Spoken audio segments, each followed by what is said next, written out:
फिर जब 3.2 आया तो वो मतलब लाइफ चेंजर था। तो फिर मैनुअल ट्रेडिंग बिल्कुल ही हटा दी थोड़ी। और जब आप मैनुअल ट्रेडिंग करते थे, क्या उसमें ऐसी परसेंटेज ऑफ रिटर्न्स निकाल पाते थे आप जो सर रोबोटिक उसमें तो आज ट्रेडिंग तक करते मैं प्रॉफिटेबल ही नहीं हो पाया। वो proper risk to reward manage करता है। एसएल पे अपना एसएल काटता है, कॉस्ट टू कॉस्ट काटना होता है तो कॉस्ट टू कॉस्ट काटता है, टारगेट लेना होता है तो वो पूरा टारगेट भी लेके जाता है। मतलब आप 9 साल का एक्सपीरियंस है आपका, तो वो कुछ तो होगा ना उसमें।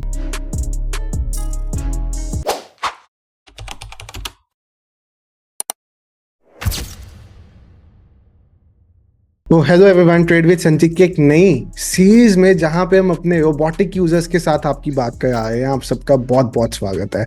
तो भाई आज हमारे साथ रतन भाई हैं जो हमारे रोबोट को कब से यूज कर रहे हो भाई? सर जब से लॉन्च हुआ है जब से तब से लॉन्च। यूजर हुआ है। मतलब आपने वर्जन 1 भी यूज किया, आपने वर्जन 2 भी यूज किया, वर्जन 3 भी यूज हाँ किया, जी। वर्जन 4 भी यूज किया, चारों वर्जन के हाँ यूजर। जी, सारे बिल्कुल स्टार्टिंग। ठीक है, तो सबसे पहले भाई आपसे पूछना चाहूंगा आपकी एज क्या है, क्योंकि बहुत लोगों का ये जानने का बहुत इंटरेस्ट होगा कि भाई की एज क्या है। अभी तो सर मेरी 19 एज है, लेकिन जब मैंने स्टार्ट की थी ट्रेडिंग तब मैंने 18 से स्टार्ट किया था। मतलब जैसे ही लीगली आपकी कंप्लायंस पूरी होगी कि भाई हाँ साहब जी। 18 साल के हो गए तो अब ट्रेडिंग स्टार्ट कर दो, तो आपने ट्रेडिंग स्टार्ट कर दी थी तब, हाँ ऐसा ही? जी सर, वैसे प्लान तो मेरा 17 16 से था, पर तब लीगल नहीं था तो इस वजह से 18 से फिर मैंने परस्यू कर लिया। ओके, तो आप इंट्राडे ट्रेडिंग ही करते हो या स्टॉक्स में भी करते हो ट्रेड? सर इंट्राडे ही करता हूँ। इंट्राडे ही करते हो। और हाँ जी। इंट्राडे में कोई इंडेक्स फेवरेट हो, या इंट्राडे में स्टॉक ऑप्शंस में, या सिर्फ इंडेक्सेस में? सर एज अ बिगनर सिर्फ मैं निफ्टी को ही देखता हूँ, तो बस वही सही। मतलब सिर्फ निफ्टी ट्रेड करते हो और इंट्राडे करते हो? हाँ जी, और कोई चार्ट ही नहीं लगाना, बस निफ्टी का। तो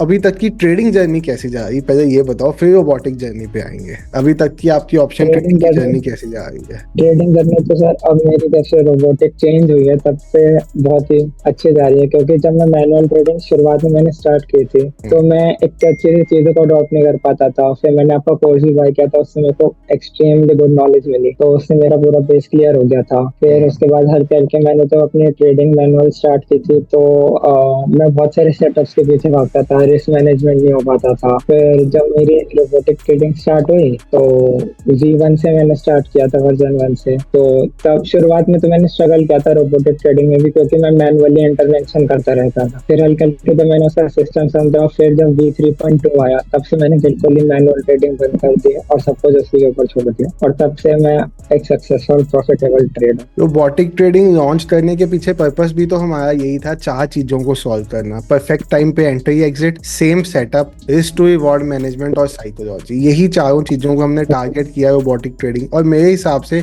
अब हम काफी एंड तक, मतलब आप समझिए 80-90% तक सक्सेसफुल है ये चारों चीजों को कंट्रोल करने में। आप तो यूजर हो भाई, आप बता सकते हो कि मैं सही कह रहा हूँ या क्या है। सर एकदम ट्रू उसमें। और नया ट्रेडर, जैसे आपने कहा कि आप सेटअप्स के पीछे भागते थे, सबका यही काम है, सब नए ट्रेडर सेटअप्स के पीछे भागते हैं। इनफैक्ट आज की डेट तक मुझे 9 साल हो गए हैं ट्रेडिंग करते हुए, हमें भी किसी टाइम कोई नया सेटअप बहुत अट्रैक्ट करता है, जैसे पता नहीं भाई कोई सेटअप कभी ऐसे ही मिल जाएगा जिसकी 100% एक्यूरेसी होगी। बट अभी हाँ आपको जी। भी हाँ जी जैसे 2 साल हो गए हैं, इनफैक्ट देखते हुए 3 साल हो गए हैं, तो आपको क्या लगता है मार्केट में कोई ऐसा ट्रेडिंग सेटअप हो सकता है जिसकी 100% एक्यूरेसी हो? सर 100% एक्यूरेसी तो हो ही नहीं सकती, लॉसेस तो आपको बियर करनी पड़े। पर मैं ये कहना चाहूंगा कि रोबोटिक ट्रेडिंग से उसको परफेक्ट टाइम एंट्री पता है और वो अपने आप सारी चीजें मैनेज कर लेता है, बस छोड़ दो लगा के, तो बस यही है। लगा के छोड़ दो। तो अभी आप कोई स्टडीज भी कर रहे हैं साथ में? स्टडीज मैं प्राइवेट कॉलेज से कर रहा हूँ और मैं बीबीए परस्यू कर रहा हूँ वैसे, जस्ट फॉर डिग्री। फिर भी साथ साथ कुछ पेपर की फॉर्मेलिटीज होती होगी, आना जाना पड़ता होगा कॉलेज, तो आते जाते हो? तो वो बस एग्जाम में, और अभी मेरे पिछले एग्जाम से तो उसमें मैं रोबोट चला के चला जाता था, आता था तो ट्रेड लगी होती थी, कभी प्रॉफिट या कभी उस समय सुबह ट्रेड नहीं हुआ होता था, तो वो मेरा बहुत ही अच्छा टाइम था।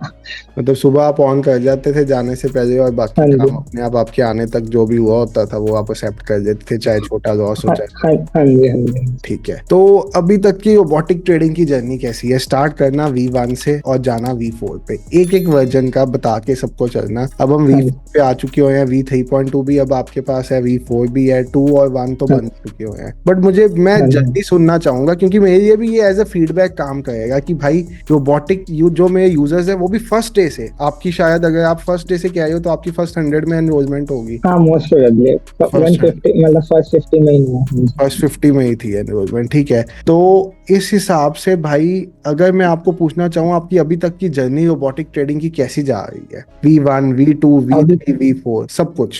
V1 और V2 में तो मतलब मैं सिमिलरली रहता था, क्योंकि तब मैं शुरुआत का फेज था, तो उसमें मैं ऐसे कहूँ तो मैं कॉस्ट टू कॉस्ट हूँ, ना लॉस में ना ना प्रॉफिट में हूँ, क्योंकि उसमें मैं सीख रहा था कि कैसे सिस्टम को हैंडल करना है, और मैनुअल इंटरवेंशन चलती रहती थी, क्योंकि तब मैं बिगनर भी था। तो बस ये होता था कि प्रॉफिट आ रहा है तो ले लो, लॉस से आके हल्का सा कॉस्ट टू कॉस्ट आया तो काट दो, और जबकि वो टारगेट में भी चला जाता था बहुत बारी। तो फिर इसलिए ये V1 और V2 में मैं कॉस्ट टू कॉस्ट ही रहा। पर जब से V3.1 भी आया तो बफर वाला थोड़ा सा सिस्टम था उसमें, हम्म। तो उसमें मैंने कम यूज किया था थोड़ा। फिर जब 3.2 आया तो मतलब लाइफ चेंजर था, तो फिर मैनुअल ट्रेडिंग बिल्कुल ही हटा दी, थोड़ी सी मैनुअल इंटरवेंशन नहीं करता। ये तो चीज देखो मैंने भी ऑब्जर्व किया, क्योंकि मेरे पास एक्टिव यूजर्स का डाटा होता है। तो जैसे ही हम वर्जन 1 हाँ पे जी। आए थे वहां से हमारे एक्टिव यूजर्स कम हुए थे, वर्जन 2 में हमारे एक्टिव यूजर्स कम हो गए थे। रीजन बीन की कुछ यूजर्स वो वर्जन मैनेज नहीं कर पाते थे, या जो उनका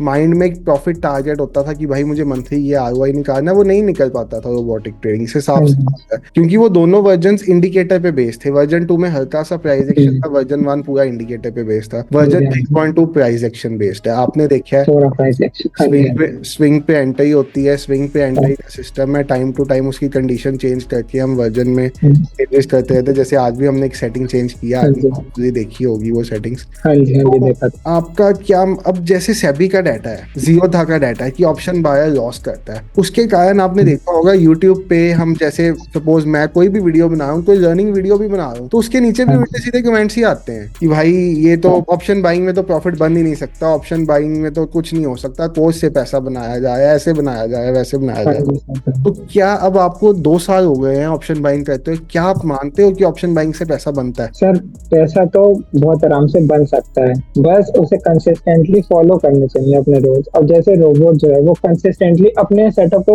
अपना जो उसका स्विंग का सेटअप है तो वो फॉलो करता रहता है, और वो कभी प्रॉफिट वो मोस्ट ऑफली, और वो हल्के हल्के ट्रेल भी करता रहता है, वो तो मतलब वन ऑफ ऑल चीज। मतलब ओवरऑल मैं अभी तक जानना चाहूँ, जब से वर्जन 3.2 आया तब से आज की डेट तक, आज हम 18 जून पे है, शायद वर्जन 3.2 जो था वो 22 को मैंने लॉन्च किया था, जितना मुझे आइडिया माइंड एग्जैक्ट याद नहीं है। तो तब से लेके अब तक अगर परसेंटेज ऑफ रिटर्न्स पूछूं क्या बनी है? परसेंटेज तो ऐसे मैंने कभी कैलकुलेट नहीं करी, पर मैं जैसे आपको वो भी भेजते रहता हूँ अपना वेरीफाइड PNL हर डे का, तो मेरे को बहुत सेटिस्फाइड है, मतलब MD से तो बहुत ही काफी ज्यादा। और जब आप मैनुअल ट्रेडिंग करते थे क्या उसमें ऐसी परसेंटेज ऑफ रिटर्न्स निकाल पाते थे आप जो सर, रोबोटिक उसमें तो आज ट्रेडिंग? तक मैं प्रॉफिटेबल ही नहीं हो पाया, तभी तो मैंने बोला ये मेरा लाइफ चेंजर था। ठीक है। अच्छा, अब जिनको नहीं पता रोबोटिक ट्रेडिंग क्या होती है, आज मैं अपने मुंह से ना बता के आपसे सुनना चाहता हूँ कि भाई रोबोटिक ट्रेडिंग कहते किसको है, और ये एल्गो ट्रेडिंग से कैसे डिफरेंट है। ये दोनों चीजें आपसे सुनूंगा, खुद नहीं बताऊंगा। रोबोटिक ट्रेडिंग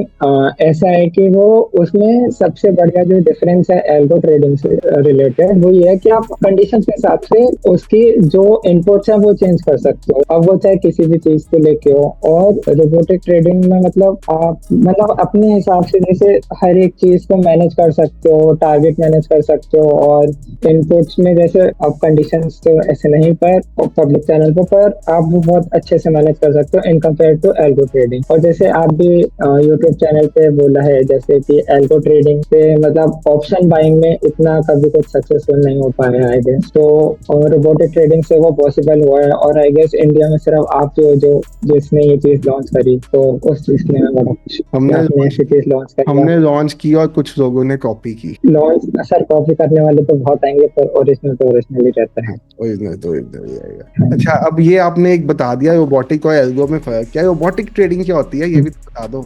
जो लोग वीडियो हाँ देख जी। रहे हैं हाँ जी। उनको रोबोटिक ट्रेडिंग के बारे में भी तो पता चलना चाहिए, इसको हाँ कहते जी। हैं। हाँ जी। रोबोटिक ट्रेडिंग ये होती है कि वो अपने आप ऑर्डर पंच करेगा, आपको सुबह बस 2 मिनट, 2 मिनट भी नहीं, आधा मिनट चलो, आपको एक दो चीजें डालनी होती हैं, और फिर वो पूरा दिन आप उसे चला के छोड़ दो, फिर वो ऑर्डर भी अपने आप मैनेज करेगा। करेगा, पंच भी अपने आप करेगा, एग्जिट भी अपने आप कराएगा, टारगेट भी अपने आप लेगा और सारी चीज भी अपने आप करेगा, तभी तो आपकी मैनुअल ट्रेडिंग बिल्कुल खत्म हो जाएगी। बिल्कुल एग्जैक्टली यही रोबोटिक ट्रेडिंग है भाई, कि ये कोई इंडिकेटर नहीं है। मार्केट में आपने देखा होगा हाँ 3-3 4-4 लाख रुपए के इंडिकेटर को रॉबर्ट कह के बेचा जा रहा है, क्योंकि हमने एक सही रॉबर्ट बात लॉन्च है। कर दिया था। तो भाई कई लोग डगमगा गए थे कि ये तो क्या उसका चीज है, तो नाम उन्होंने कॉपी कर इंडिकेटर लिया। को ही रॉबर्ट का नाम दे दिया। उन्होंने हाँ कहना जी, हाँ शुरू कर जी। दिया इंडिकेटर रॉबर्ट है, और भाई 4-4 लाख रुपए में बेचना शुरू कर दिया। भाई हाँ, रोबोटिक ट्रेडिंग का मुकाबला कभी इंडिकेटर तो नहीं कर सकता, क्योंकि उसमें नहीं तो कर फिर सकता वही सही। रिस्क टू रिवॉर्ड का सिस्टम आ जाएगा आपका, हाँ, नहीं मैनेज करोगे हाँ जी, हाँ तो जी। आपको दिक्कत आएगी उसमें। फिर आपका साइकोलॉजी आ जाएगी, जिस टाइम बढ़िया ट्रेड होगा आप ट्रेड एंटर नहीं करोगे, जिस टाइम ट्रेड खराब हम्म। करना होगा आप ट्रेड में घुस के बैठ जाओगे। तो वही सब चीजें हाँ आती जी। हैं उसमें। यस।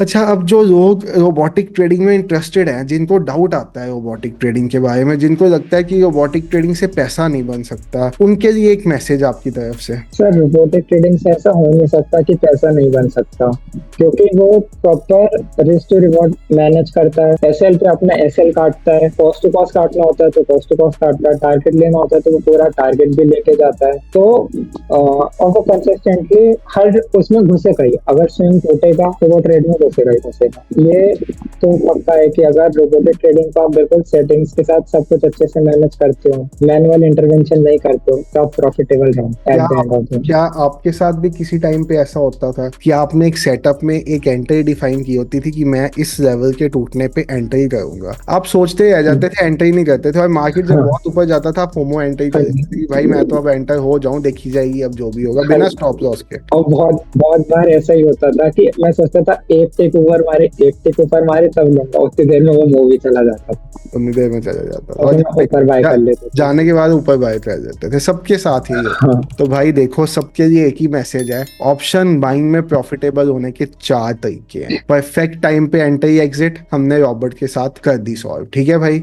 सेकंड हाँ जी। Point, risk to reward manage हमने रॉबर्ट के साथ मैनेज कर दिया। कोई भी पर्सन रॉबर्ट के लिए इंटरेस्टेड होता है ना, उसका हमें पहला सवाल होता है एक्यूरेसी कितनी है। भाई मेरा इस पे एक ही आंसर है कि आप स्टॉक मार्केट में किसी चीज की एक्यूरेसी डिफाइन ही नहीं कर सकते। एक मंथ 80% तो दूसरे मंथ 40%, अगले मंथ 70, तो 10% भी रह सकती है किसी भी चीज की। आपको मार्केट कंडीशंस के हिसाब से चेंज होना पड़ता है, इसीलिए तो एल्गो पुराने जमाने की बात होगी, रोबोटिक ट्रेडिंग नए जमाने की हुई। इंडियन मार्केट बहुत ज्यादा वॉलेटाइल है, इलेक्शन वाले मंथ कितने वॉलेटाइल थे, कितना बुरा हाल था उस मंथ्स में मार्केट में। उस मंथ्स में हमारे रॉबर्ट का परसेंटेज ऑफ रिटर्न चार्ट के हिसाब से 200-250% का है, जब मार्केट का टफेस्ट फेज था। पॉइंट नंबर 3, साइकोलॉजी सॉल्व कर देता है, आपको ऊपर एंट्री करना, नीचे एग्जिट करना, सब खत्म। पॉइंट नंबर 4 तो ये है कि भाई एक्यूरेसी देखो, अगर कोई चीज आप 1:5 रेस टू रिवॉर्ड के साथ भी मैनेज कर रहे हो, मतलब आप एक स्ट्रेटेजी यूज कर रहे हो जो 1:5 रेस टू रिवॉर्ड है जिसका, और एक्यूरेसी 30% भी होगी तब भी मंथ एंड पे पैसा बनेगा। प्रोबेबिलिटी कैलकुलेट कर लो, 30 मतलब आपका 10 में से 3 ट्रेड्स में पैसा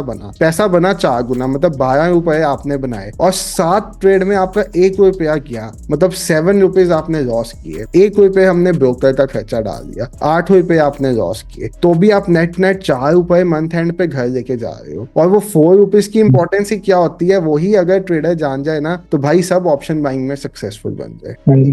बिल्कुल सही है ना और ये यही बात? हाँ जी, यही सर, अगर कोई मैनुअल ट्रेडिंग बिगिनर करेगा तो उसका जो 4 रुपए वो भी ब्रोकरेज में चला जाएगा ओवर ट्रेडिंग के।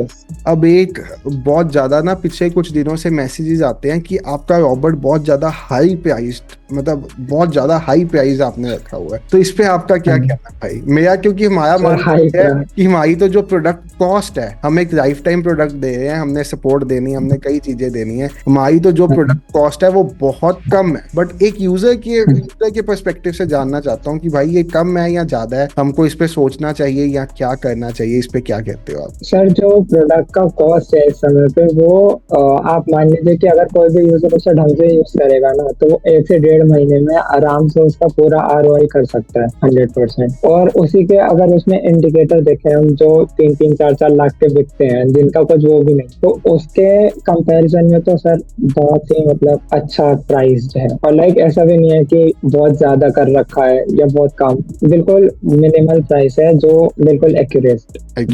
ठीक है। हाँ जी। तो भाई अब एक मैसेज आपकी तरफ से, जो लोग ऑप्शन बायर्स नए नए मार्केट में आ रहे हैं उनको क्या करना चाहिए, आपकी तरफ से एक मैसेज, क्या उनको आते साल एक एक दो दो पांच पांच लाख रुपए के साथ ट्रेड करना चाहिए? नहीं सर, जैसे आपने हमेशा से कहा है कि 10,000 से बहुत आसानी से आप एक प्रॉफिटेबल ट्रेडर बन सकते हो, तो मैंने तो हमेशा से बस एक ही चीज को फॉलो किया कि 10 to 13,000 लाओ। अगर शुरुआत में आप थोड़ा बहुत उस पर सफर करोगे क्योंकि आप ओवर ट्रेडिंग भी करोगे, बहुत सारी चीजें करोगे, पर एक बार अगर आप सेट हो जाओगे तो आप 10,000 को 1 लाख बहुत आराम से लेके जा सकते हो। और दूसरी बात, क्या ऑप्शन ट्रेडिंग करने के लिए आपको सही माइंडसेट चाहिए? मतलब अगर आपको बैकएंड पे कुछ फाइनेंशियल इशू हो, आपने ये चीज सुनी है कि किसी को जॉब में इशू आता है तो वो कहता है मैं कल से स्टॉक मार्केट में आ जाऊंगा, क्या ये चीज सही है भाई? किसी को जॉब में इशू आता है वो ये तो नहीं कहता मैं कल से डॉक्टर बन जाऊंगा, मैं ऑपरेशन स्टार्ट कर दूंगा। डॉक्टर बहुत पैसा कमाते हैं, मर्सिडीज में घूमते हैं डॉक्टर्स, तो वो ये नहीं कहता भाई।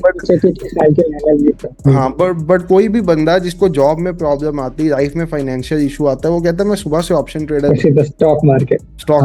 फिर डूब जाते हैं लोग, फिर सबको गालियां देते हैं। ये साइकोलॉजी मार्केट की चेंज होनी चाहिए, मेरा पर्सनल। तभी तो सर 1 out of 10 लोग प्रॉफिटेबल है। बिल्कुल एग्जैक्टली। इसके अलावा आपकी तरफ से कोई इनपुट भाई आप चाहते हो इस पॉडकास्ट में? यूजर्स के लिए कोई मैसेज, 2 मैसेज, एक एग्जिस्टिंग यूजर्स के लिए, एक ऐसे यूजर्स के लिए जो नया आना चाहते हैं। एग्जिस्टिंग यूजर्स के लिए तो यही कि जो इसे यूज कर रहे हैं उसे इसका बेनिफिट पता है कि लोग कितने आसानी से मतलब रोबोटिक ट्रेडिंग करके अच्छा खासा अर्न कर सकते हैं। और बिगिनर ट्रेडर के लिए यही कहना चाहूंगा कि जो बिगिनर ट्रेडर है, अगर वो रोबोटिक ट्रेडिंग में आना चाहता है तो उसे बिल्कुल सिर्फ डिसिप्लिन रहना पड़ेगा कि जो सर कह रहे हैं वो करो, जो सेटिंग दे रहे हैं वो करो, आप प्रॉफिटेबल बहुत आराम से रहोगे और किसी भी चीज की टेंशन लेने की जरूरत नहीं। और मैनुअल इंटरवेंशन बिल्कुल नहीं करना। और जो नया ट्रेडर है वो तो सर ये है कि वो शुरुआत में तो उसके हाथ में चुगली होगी कुछ ना कुछ करने की, पर वो विद टाइम हल्के विद इन 3 मंथ्स वो आपके साथ रह के एक प्रॉफिटेबल ट्रेडर बन। अच्छा, एक चीज और सबके मन में सवाल होता है, क्या आपको लगता है अगर आप मेरे बताए हुए सेटिंग्स पे, जिस तरह से हम अपने नए यूजर को गाइड करते हैं कि आपको ये सेटिंग यूज करनी है, आपको इस इंडेक्स पे काम करना है, अपनी कैपिटल ग्रो करके, उसके बाद आप रॉबर्ट के साथ जो मर्जी एक्सपेरिमेंट करो, वहां आपकी कैपिटल ग्रो हो जाए, क्या आप मानते हो अगर कोई यूजर मेरी बताई हुई सेटिंग्स और मेरे बताए हुए तरीके से काम करे, उसकी कैपिटल कभी वाइप आउट हो सकती है? वाइप आउट छोड़ो, 50% पे भी आ सकती है। नहीं सर, और वो एक बार जब आपकी सेटिंग्स फॉलो करने लग जाएगा वो फिर किसी और सेटिंग्स पे जाएगा ही नहीं, क्योंकि उसे पता चल जाएगा कि वो सेटिंग्स एक मतलब आप 9 साल का एक्सपीरियंस है आपका, तो वो कुछ तो होगा ना उसमें। तो अगर वो उसी बताई हुई सेटिंग्स पे करेगा तो वो किसी और सेटिंग्स पे जाएगा ही नहीं। मेरा तो मानना यही है, मैं तो नहीं जाऊंगा, सिर्फ आपके सेटिंग्स पे ही रहूंगा। ठीक है भाई, thank you for joining us today. Hope इस वीडियो से कुछ लोगों के डाउट्स क्लियर हुए हो। इससे पहले भी हमने एक पॉडकास्ट डाली थी, उससे पहले भी हम छोटी छोटी क्लिप्स डालते रहते थे अपने रोबोटिक वाली वीडियोस में, बट ये अब सीरीज स्टार्ट किया जिसमें लास्ट वीक भी एक भाई साथ बात की थी, 3 भाइयों के साथ। इस वीक आपके साथ, नेक्स्ट वीक किसी और यूजर के साथ करेंगे। भाई होप नए यूजर्स जो बनना चाहते हैं उनके माइंड में जो सवाल थे वो क्लियर हुए होंगे आपकी बातों से। और thank you for joining us today. Happy trading, take care, bye.